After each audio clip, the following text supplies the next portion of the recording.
बेटी की माँ के प्रति प्यार, बेटी का माँ के प्रति प्यार। मेरे घर के सामने एक घर में एक साधारण परिवार व्यक्ति अपनी पत्नी और इकलौती 15 वर्षीय बेटी सविता के साथ रहता था। सविता के पापा और मम्मी उसे बहुत प्यार करते थे क्योंकि यह उनकी इकलौती संतान थी और शादी के कई वर्ष बाद पहली संतान हुई थी। वे अपनी बेटी को बहुत ही लाड प्यार से पाल रहे थे और उसकी हर इच्छा पूरी करते थे। वे किसी भी चीज़ की कमी महसूस नहीं होने देते थे। इकलौती संतान होने के कारण वह बहुत ही जिद्दी और शरारती लड़की थी। एक दिन सविता ने बहुत ही खूबसूरत नई चप्पल लाने की जिद की। उसके पापा ने कहा वह नई चप्पल 1 या 2 दिन में लाकर दे देंगे। दूसरे दिन उसके पापा बाजार से बहुत ही खूबसूरत चप्पल बेटी रवीना के लिए ले आए।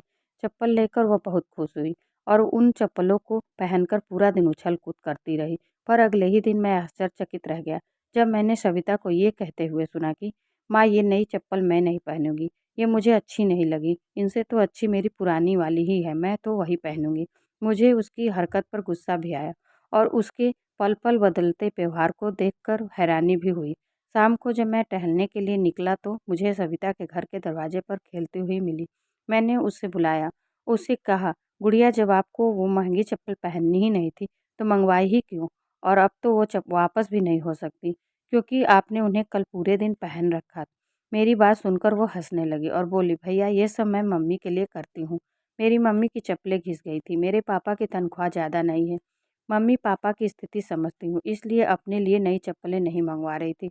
पर पापा मेरे लिए सब ला देते हैं और मम्मी भी तो अपना सारा प्यार मुझ पे ही लुटाती हैं। बस मैंने बहाने से चप्पल मंगवाई थी और इसीलिए उनको पूरा दिन पहन के घूमी थी। ये दुकान वाले भैया को वापस नहीं किया जा सके। अब मम्मी उन चप्पलों को पहनकर कहीं भी आ जा सकेंगी।